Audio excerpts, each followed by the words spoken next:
Dear student, आज का जो टॉपिक है वह टॉपिक है परवलयिक वक्र रीति। परवलयिक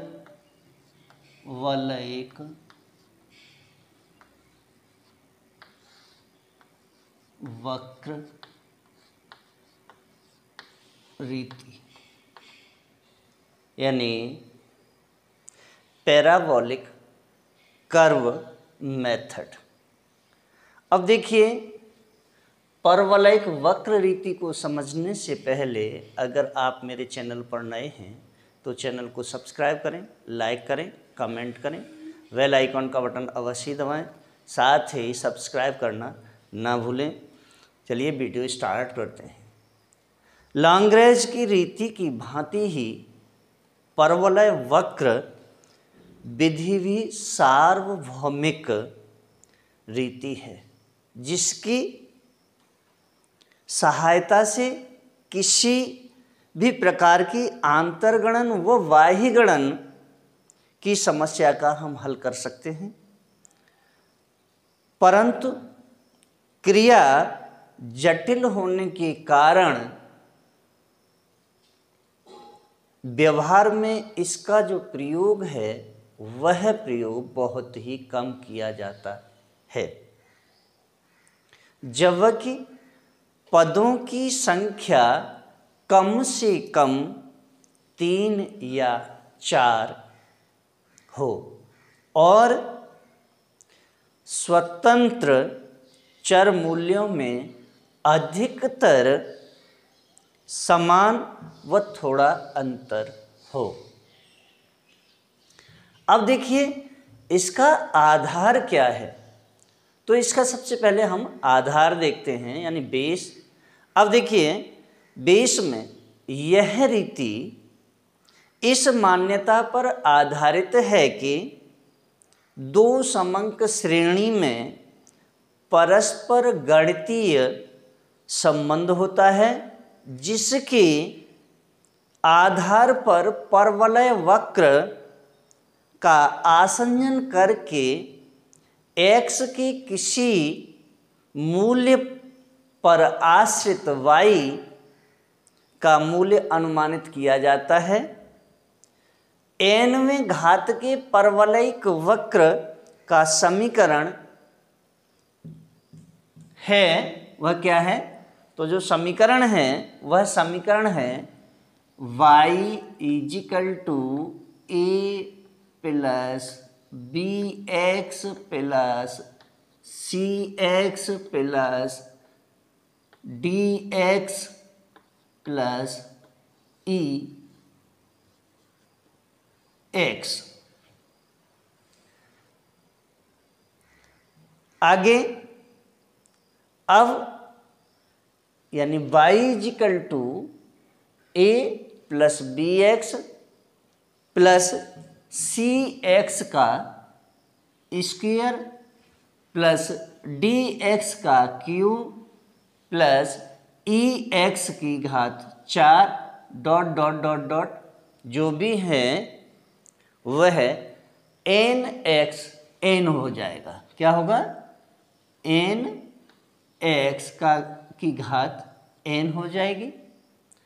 अब देखिए, जो उक्त समीकरण दिया हुआ है, इस समीकरण में a, b, c, d, e आदि अचर चर यानी कांस्टेंट पद हैं, जिनकी सहायता से हम y का मूल्य अंतर्गणित कर सकते हैं। अब देखिए, अंतर्गणित कर तो सकते हैं, लेकिन इसकी जो प्रक्रिया है वह प्रक्रिया क्या है, तो देखिए, सबसे पहले इसकी प्रक्रिया के अंतर्गत सबसे पहला जो पॉइंट आता है वह पॉइंट है उपयुक्त घात वाले परवलय वक्र का चुनाव। यानी नंबर 1 उपयुक्त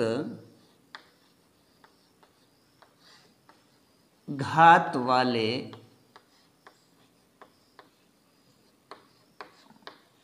परवलय वक्र का चुनाव। यहां देखिए जो उपयुक्त घात वाले परवलय वक्र हैं उन परवलय वक्र का जो चुनाव है वह चुनाव सर्वप्रथम यह निश्चित करना होता है कि किस घात का हम परवलय वक्र प्रयोग किया जाए, और इस संबंध में यह नियम है कि ज्ञात पदों की संख्या से एक कम यानी n-1 घात के परवलय वक्र सूत्र उपर्युक्त हैं। यानी जो सूत्र हैं वह क्या क्या है परवलय वक्र के सूत्र, तो देखिए परवलय वक्र के जो सूत्र हैं वह सूत्र हैं, यानी अगर ज्ञात मूल्यों की संख्या, यहाँ देखिए जो सूत्र हैं वह उनमें क्या है, परवलय वक्र के ज्ञात मूल्यों की संख्या, पहली चीज। दूसरा क्या है, परवलय वक्र का घात, परवलय वक्र का घात। अब देखिए तीसरी जो चीज है वह है समीकरण यानी इक्वेशन। यहां करिए, अगर परवलय वक्र की ज्ञात मूल्यों की संख्या 2 है तब परवलय वक्र का जो घात होगा वह 1 होगा। क्या होगा, 1। अगर 2 है तो ये 1 होगा। और जो समीकरण होगा वह समीकरण होगा आपका y इजिकल टू क्या होगा, y equal to a plus B X. क्या होगा, a प्लस बी एक्स। और यह एक सरल समीकरण है। कौन सा, ये वाला। अब देखिए अगर परवलय वक्र की ज्ञात मूल्यों की संख्या 3 है तब हम परवलय वक्र का जो घात है वह घात कौन सा हो जाएगा, 2। और जो समीकरण लगेगा वह समीकरण क्या होगा, y equal to a plus B X plus C X का स्क्वायर। अब देखिए अगर परवलय वक्र के घातों की संख्या 4 है तब परवलय वक्र का जो घात है वह 3 लगेगा। और जब 3 लगेगा तो समीकरण जो होगा वह क्या होगा, y equal to a plus B X plus C X का स्क्वायर प्लस डी एक्स का क्यूब। ये लग जाएगा। अगर परवलय वक्र की ज्ञात मूल्यों की संख्या 4 नहीं है, 5 है, तो 5 होने पर क्या लगेगा समीकरण, जो परवलय वक्र की जो घात लगेगी वह घात लगेगी 4। और समीकरण होगा y equal to a plus B X plus C X का स्क्वायर प्लस डी एक्स का क्यूब प्लस ई एक्स का की घात 4। यानी 4। अब देखिए, अगर परवलय वक्र के ज्ञात मूल्यों की संख्या n है तो जो घात लगेगी वह घात कौन सी होगी? n-1। और जब n-1 की घात लगती है तो समीकरण जो लगेगा वह समीकरण क्या होगा? y = a plus bx plus cx का स्क्वायर प्लस dx की घात 3 प्लस ex की घात 4 ... ये होगा n x की घात n-1। ये आपके समीकरण होंगे, ये सूत्र होंगे। अब आगे देखते हैं, सेकंड पॉइंट इसमें आता है, जो प्रक्रिया है उस प्रक्रिया के अंतर्गत सेकंड पॉइंट आता है स्वतंत्र चर मूल्यों के विचलन। जो स्वतंत्र चर हैं, यानी सेकंड पॉइंट स्वतंत्र चर मूल्यों के विचलन। विचलन यानी x। अब देखिए यहाँ क्या होगा, जब हम विचलन निकालेंगे तो आंतरगणन पद को मूल बिंदु को शून्य मानकर प्रत्येक स्वतंत्र पद का उससे विचलन निकाला जाएगा। सरलता के लिए विचलनों में से उभयनिष्ठ गुणक भी निकाल लिया जाता है। इस प्रकार जो विचलन प्राप्त होते हैं उन्हीं को x संकेताक्षर द्वारा व्यक्त किया जाता है। और इसमें थर्ड पॉइंट जो आता है वह है युगपत समीकरणों की रचना करना। अब देखिए, युगपत जो समीकरण हैं उनकी हम रचना कैसे करते हैं, तो थर्ड पॉइंट देखेंगे। चलिए इसे हम हटाते हैं और थर्ड पॉइंट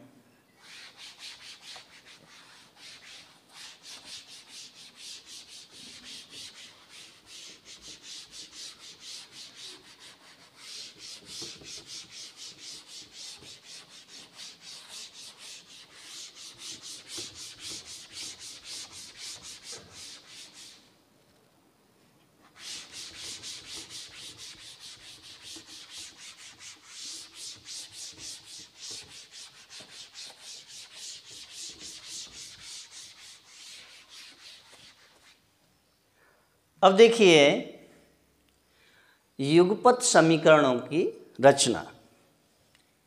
थर्ड पॉइंट, युगपत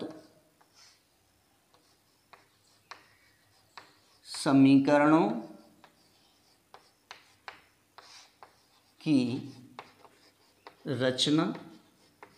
और युगपत समीकरणों की जो रचना होती है वह कैसे होती है, यहाँ देखते हैं कि जो युगपत समीकरणों की रचना जब हम करते हैं तब इसके बाद पूर्व निश्चित परवलय वक्र जो समीकरण हैं उन समीकरणों में y और तत्संबंधी x विचलन के मूल्य क्रमानुसार आदिष्ट करके अनेक युगपत समीकरण बनाए जाते हैं।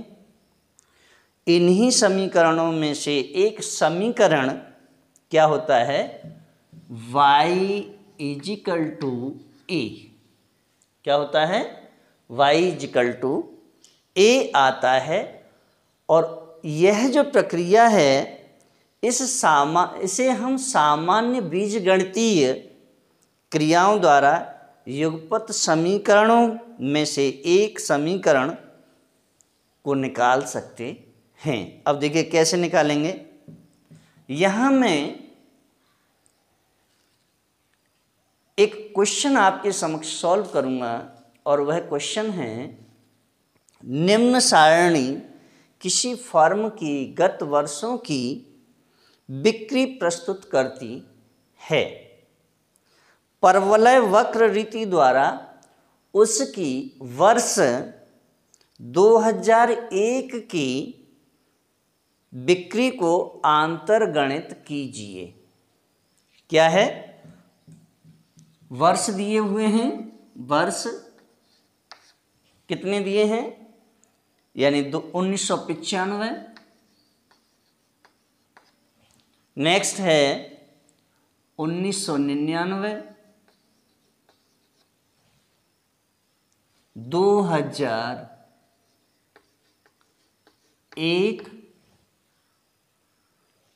2003 और 2007। इसके बाद बिक्री उसने दी है, बिक्री। अब देखिए बिक्री उसने क्या क्या दी है, यानी 1995 में ये जो बिक्री हुई, यह बिक्री 100 करोड़ लाख, जो भी आप चाहें मान सकते हैं, 100 लाख की। 1999 में 112 लाख की। 2001 की हमें गणना करनी है, तो यहाँ प्रश्नवाचक चिन्ह लगा लीजिए।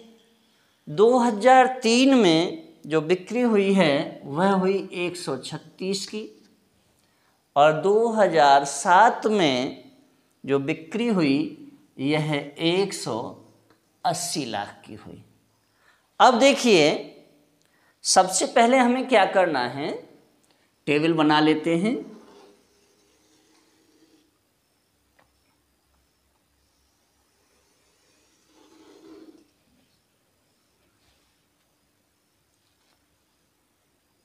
वर्ष यानी 1995, 1999, 2001, 2003, 2007। अब देखिए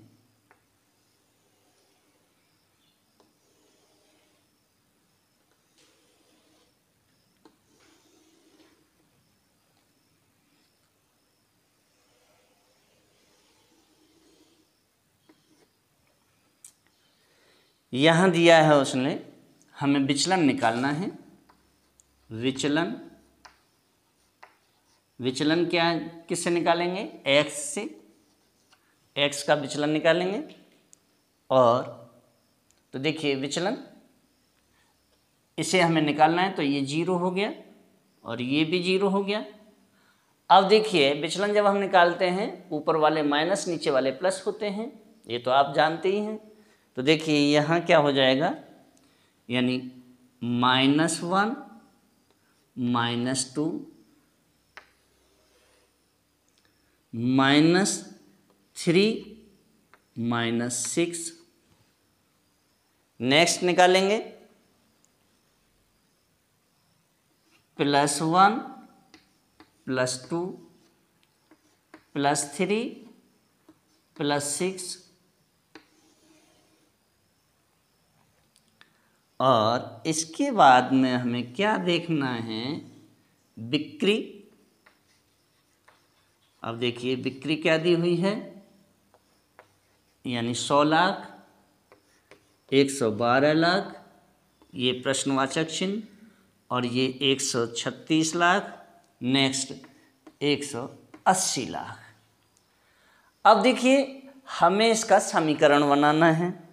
तो यहाँ पहले हमें यह देखना है कि जो ज्ञात मूल्य हैं उन ज्ञात मूल्यों की संख्या कितनी है।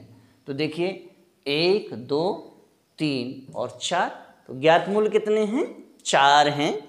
और जब ज्ञात मूल्य 4 हैं तो हम जो समीकरण निकालेंगे तो समीकरण कौन सा निकालेंगे, जब 4 का होता है, मैंने आपको बताया कि ज्ञात मूल्यों की संख्या अगर 4 होती है तो समीकरण जो घात का जो मूल्य लगाते हैं वह हम 3 वाला लगाते हैं, ये मैंने अभी अभी आपको बताया।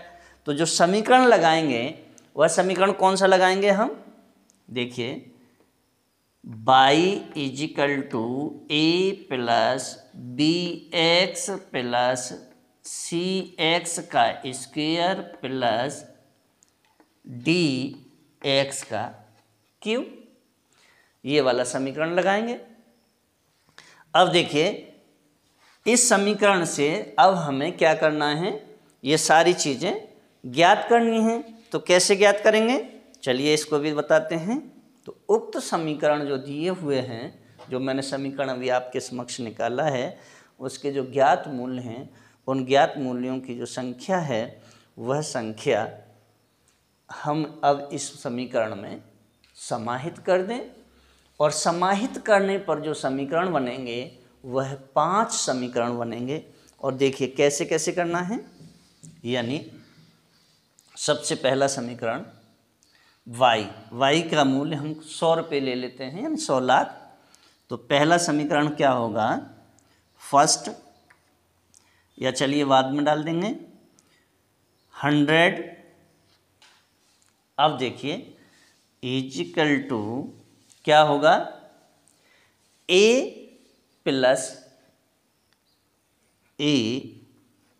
क्या है bx, a प्लस क्या है bx, और bx इंटू क्या करना है हमें, इंटू 3 माइनस 3 कर देना है। ओके, नेक्स्ट प्लस कर लीजिए। अब क्या रह गया, सी एक्स स्क्वायर, और सी एक्स जो स्क्वायर है तो यहाँ क्या हो जाएगा, सी एक्स स्क्वायर क्या होगा इंटू, अब देखिए इंटू मैं क्या करूँगा, यहाँ चूंकि x का स्क्वायर है और हम x की वैल्यू को कैलकुलेट कर रहे हैं, तो ये जो स्क्वायर हमने लगाया है इस स्क्वायर को नहीं लगाएंगे, और अब क्या करेंगे हम -3 का स्क्वायर कर देंगे। क्या कर देंगे, -3 का स्क्वायर। अब क्या रह गया dx, तो यहीं प्लस क्या होगा dx इंटू, अब dx जब हम निकालेंगे तो इंटू हम करेंगे, क्या करेंगे, यही यानी जो -3 है, -3 की घात कितनी कर देंगे, 3 कर देंगे। अब भाई इसे सॉल्व कर लेते हैं। देखिए सॉल्व करने पर क्या आएगा, 100 यानी 100 बराबर a प्लस क्या होगा,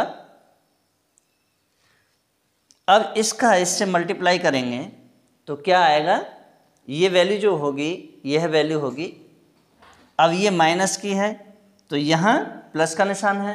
अब जब माइनस का प्लस से मल्टीप्लाई करेंगे तो वैल्यू क्या हो जाएगी, माइनस, तो इसलिए ये वैल्यू क्या होगी आपकी, माइनस हो जाएगी। माइनस कर देते हैं, -3 क्या हो गया, b हो गया। फिर अंदर माइनस है और माइनस का माइनस से मल्टीप्लाई करेंगे तो क्या हो जाएगा, प्लस हो जाएगा। तो 3 का जब हम स्क्वायर करेंगे तो ये क्या हो जाएगा, ये जो वैल्यू होगी यह वैल्यू भी होगी -9c, और आगे की जो वैल्यू होगी वह वैल्यू फिर होगी -3 × 9 = 27d। तो पहला समीकरण जो बन गया आपका वह बन गया ये क्या है, यानी 100 equal to A minus 3b minus 9c minus 27d। अब देखिए दूसरा समीकरण बनाते हैं। दूसरा समीकरण बनाएंगे तो क्या वैल्यू क्या रखेंगे, अब 112 रखेंगे। यहाँ रख लीजिए 112 इजिकल टू क्या होगा, a प्लस यानी a minus b plus c और माइनस d। और ये जो समीकरण हो गया ये सेकंड समीकरण हो गया। अब थर्ड समीकरण निकालेंगे। थर्ड समीकरण क्या होता है, y इजिकल टू a। ये कौन सा समीकरण हो गया, ये तीसरा समीकरण हो गया। अब हमें समीकरण कौन सा बनाना है, चौथा। अब देखिए चौथा समीकरण जब हम बनाएंगे, मान लीजिए 136 की वैल्यू रखेंगे, तब 136 की वैल्यू रखने पर क्या होगा, यानी 136 बराबर क्या होगा, वही जो यहाँ रखा है a minus b plus c minus d। तो ये जो वैल्यू होगी, ये वैल्यू क्या होगी, चूंकि ये प्लस की है तो इसलिए वैल्यू क्या हो जाएगी, a plus b plus c plus d। और ये समीकरण कौन सा हो गया, ये समीकरण हो गया आपका चौथा। अब हमें पांचवा समीकरण भी निकालना है। पांचवें समीकरण को क्या करना है, हमें ये प्लस की वैल्यू रखी, अब वैल्यू किसकी रखनी है, फिर भी प्लस की रखनी है। जब हमें 180 के लिए निकालना है तो क्या रखना है, प्लस 3। तो इसे रख लेते हैं। देखिए 180 बराबर क्या होगा, यानी a plus 3b, a plus 3b plus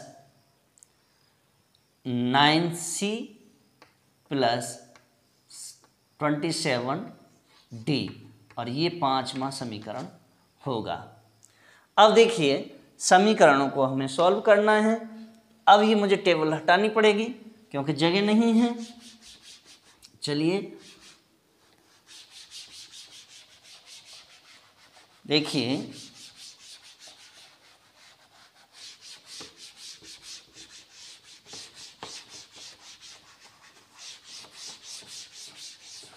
अब पहले मैं इन सभी समीकरणों को ऊपर रख लेता हूँ। निर्माण तो कर ही लिया। सबसे पहला समीकरण क्या है, 100 इजिकल टू क्या है, a minus 3b, a minus 3b minus 9c minus 27d। ये पहला समीकरण। दूसरा समीकरण क्या है, 112 equal to a minus b plus c minus d। और ये समीकरण हो गया आपका दूसरा। तीसरा समीकरण क्या है, y इजिकल टू a। और ये समीकरण कौन सा है, थर्ड। अब आगे फोर्थ समीकरण कौन सा निकाला है हमने, 136 बराबर a plus b plus c plus d। और ये समीकरण कौन सा है, फोर्थ है। फिफ्थ समीकरण कितना है, 180 बराबर क्या है, a plus 3b plus 9c plus 27d। और ये समीकरण कौन सा है, फिफ्थ। अब मैंने समीकरण पांचों को एक साइड में रख लिया। अब हम सॉल्व करना शुरू करते हैं। देखिए अब मुझे करना क्या है, यहाँ पहले हम क्या करेंगे, पहले हमें देखना है कि जो समीकरण हैं उन समीकरणों को, यानी थर्ड समीकरण कौन सा है, y इजिकल टू ए, और इसके अनुसार y का क्या करना है, मूल्य a के बराबर है। इसलिए बाकी समीकरणों की सहायता से हम a की, या जो a है उसका मूल्य निकाल लेंगे। कैसे निकालेंगे, तो देखिए अब मुझे क्या करना है कि समीकरण जो सेकंड है कौन सा, यानी 112 equal to A plus B plus A minus B plus C minus D equal to dot dot जो भी है। तो देखिए पहले मैं क्या करूं, सेकंड समीकरण यानी 112 equal to A minus B plus C minus D, ये समीकरण कौन सा है, ये समीकरण मैंने कौन सा लिया है, सेकंड वाला, यही लिया ना, सेकंड का। अब देखिए सेकंड समीकरण के साथ में मैं कौन सा समीकरण लूँगा, सेकंड समीकरण के बाद में मैं लूँगा फोर्थ समीकरण, कौन सा, ये वाला।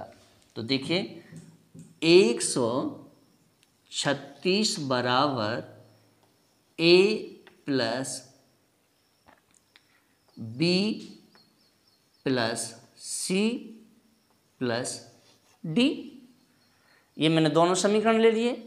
अब जब दोनों समीकरण लिए हैं तो देखिए क्या क्या मिल जाएगा, यहाँ हमें मिलता है b, और यानी b को b से और d को d से कैंसिल कर देंगे, ठीक है। अब ये समीकरण, ये दोनों हमने कैंसिल कर दिए, क्या रह गया हमारे पास में, अब जो वैल्यू रह गई है हम इन दोनों वैल्यूओं को यानी प्लस कर लें। तो देखिए 2 और 6 8, 4 2 यानी 248 इजिकल टू क्या हो जाएगा, 2a, क्या होगा 2a प्लस 2c, और ये जो वैल्यू होगी, ये जो समीकरण होगा, इस समीकरण को हम 6 समीकरण नाम दे देते हैं। अब देखिए आगे क्या करना है, इसी प्रकार मुझे क्या कर लेना चाहिए, मैंने अभी अभी क्या लिया, यानी सेकंड को लिया था और किसको लिया था, फोर्थ को, सेकंड और फोर्थ लिए थे, तब मैंने छठा समीकरण बनाया था। अब नेक्स्ट देखिए क्या क्या ले लें, समीकरण पहला और समीकरण पांचवा, इन दोनों समीकरण को ले लेते हैं। चलिए तो समीकरण कौन सा, फर्स्ट एंड फिफ्थ, अब ले लीजिए, यानी 100 equal to a minus 3b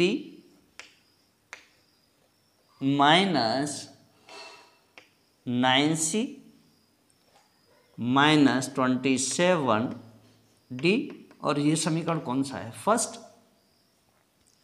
अब कौन सा समीकरण लेना है, 180 बराबर क्या है, यानी a plus 3b plus 9c plus 27d, और ये समीकरण हमने कौन सा लिया था, फिफ्थ लिया था। अब देखिए इसे सॉल्व कर लीजिए, सॉल्व करेंगे, ये भी वैल्यू मिल रही है, ये भी वैल्यू मिल रही है, इन दोनों वैल्यूओं को हम क्या कर देंगे, क्रॉस कर देंगे, और चलिए b और d दोनों को हमने कैंसिल कर दिया। अब बचेगा हमारे पास में क्या, यानी ये वैल्यू प्लस की है, ये वैल्यू भी प्लस की है, और इन दोनों वैल्यूओं को मैं क्या करूं, जोड़ लूं। तो देखिए 0 8 2 यानी 280 बराबर क्या हो जाएगा, अब वैल्यू क्या हो जाएगी, 2a प्लस क्या हो गया, अब देखिए यहाँ 9 और 9, तो ये क्या हो जाएगा 18c, और ये कौन सा समीकरण हो गया आपका 7वां समीकरण। ओके, अब देखिए मेरे पास में जो समीकरण बने हैं, एक समीकरण हमने ये बनाया है और एक समीकरण ये बनाया है। अब मुझे क्या करना है, इन दोनों ही समीकरणों को हमें सॉल्व करना है। अब देखिए सॉल्व करेंगे तो क्या करेंगे, यानी समीकरण कौन सा 6 और 7, यानी 6 एंड 7, इन दोनों समीकरणों को लेना है। तो देखिए चलिए ले लेते हैं, यानी 248 इजिकल टू क्या है 2a प्लस 2c। आगे क्या है 280 बराबर 2a प्लस क्या है 18c। ओके, मैंने अब इन दोनों समीकरणों को ले लिया। अब इन दोनों समीकरणों का मैं क्या करूं, इनको सॉल्व कर ले। लेकिन सॉल्व करने से पहले हमें यह देखना है कि हमें समीकरण जो 6 है उस 6 समीकरण में हमें 9 का गुणा कर देना चाहिए। क्या कर देना चाहिए, 9 का गुणा, तो मल्टीप्लाई बाई 9। अब देखिए क्या हो जाएगा, मल्टीप्लाई कर लीजिए, यानी 248 में 9 का गुणा करेंगे तो 9 अट्ठे 72 के 2 हासिल का के 7 और 9 चौक 36 और 7, यानी 6 और 7 13 के 3 हासिल का 1 4 3। अब 9 दूनी 18, 18 और 4 22, यानी 2232 हो गया। तो देखिए एक समान करने के लिए मैंने क्या किया, मल्टीप्लाई किया था, तो ये जो वैल्यू होगी ये वैल्यू हो जाएगी ये वाली 2232, यानी 2232 बराबर 18a plus 18c। Okay, second वाली 280 बराबर 2a प्लस 18c। ओके, अब देखिए इसे सॉल्व कर लीजिए। कैसे होगा सॉल्व, चलिए ये भी करते हैं। अब देखिए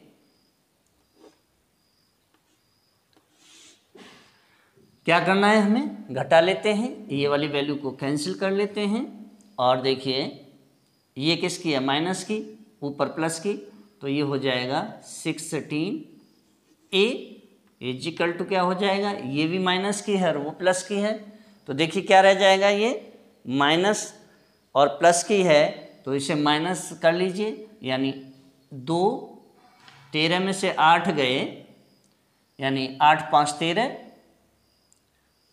5 यहाँ 11 में से 2 गए तो 9 बचे, यानी 1 1952।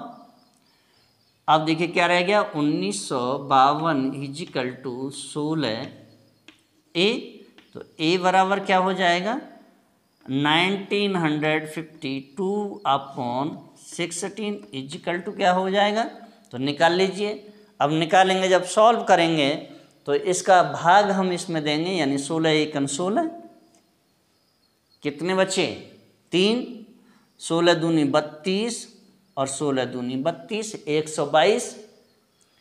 अब देखिए 122 बार भाग चला गया तो a इजिकल टू क्या हो जाएगा, a इजिकल टू 122, और यही हमें निकालना था, यानी किसकी वैल्यू निकालनी थी, वर्ष 2001 की वैल्यू हमें कैलकुलेट थी जो 122 आई है। अब देखिए यही हमारा आंसर है। यहाँ एक चीज़ और देखनी है, क्योंकि a का मूल्य y के बराबर है, इसलिए y इक्वल टू क्या हो जाएगा। अब देखिए a का मूल्य किसके बराबर है, y के बराबर, तो y इक्वल टू क्या हो जाएगा 122, और 122 ही हमें निकालना था। अब क्या है, वर्ष 2001 में उस संख्या के मूल्य की जो बिक्री है, उस बिक्री का जो अंतर्गणित मूल्य है वह 122 लाख है। इस प्रकार या हम इस प्रश्न को न्यूटन की प्रगामी अंतर्विधि से भी अगर हम निकाल के देखते हैं तो हल करने पर इसका 122 आना चाहिए। लेकिन यदि प्रश्न में परवलय वक्र रीति का या परवलय वक्र रीति द्वारा अंतर्गणित करने का निर्देश अगर नहीं है तो आपको न्यूटन की प्रगामी अंतर्विधि का ही प्रयोग करना चाहिए। क्यों? क्योंकि परवलय वक्र रीति काफ़ी लंबी एक विधि है, इसलिए इसमें निकालने में हमेशा गलतियां होती ही हैं। तो न्यूटन की प्रगामी अंतर विधि से ही हम इसे सॉल्व करें। अब देखिए मैंने एक बात और कही है कि न्यूटन की प्रगामी अंतर विधि से अगर हम इसे निकालें तो 122 आना चाहिए, लेकिन कभी कभी इसको निकालने में न्यूटन की प्रगामी अंतर विधि के द्वारा हल करने में भी कोई ना कोई अंतर अवश्य ही आ ही जाता है। अब इसके बाद में मैं आपके लिए अगला जो पॉइंट लेकर के आऊँगा वह पॉइंट लेकर के आऊँगा अन्य रीतियों का। और अन्य रीतियों के अंतर्गत इसमें भी 4 रीतियाँ आती हैं, और उसमें सबसे पहले जो रीति आएगी वह न्यूटन गॉस अप्रगामी विधि होगी, मैं उसे बताऊंगा। और इसके साथ में अब मैंने आपको जो यह न्यूमेरिकल कराया है, और ये न्यूमेरिकल किसके अंतर्गत है, परवलय वक्र रीति के अंतर्गत। इसके साथ ही अगर आपको मेरा वीडियो अच्छा लगा हो तो वीडियो को लाइक शेयर कमेंट अवश्य करें, बेल आइकन का बटन दबाना अवश्य ही, साथ ही अपने दोस्तों को सब्सक्राइब करना ना भूलें। धन्यवाद।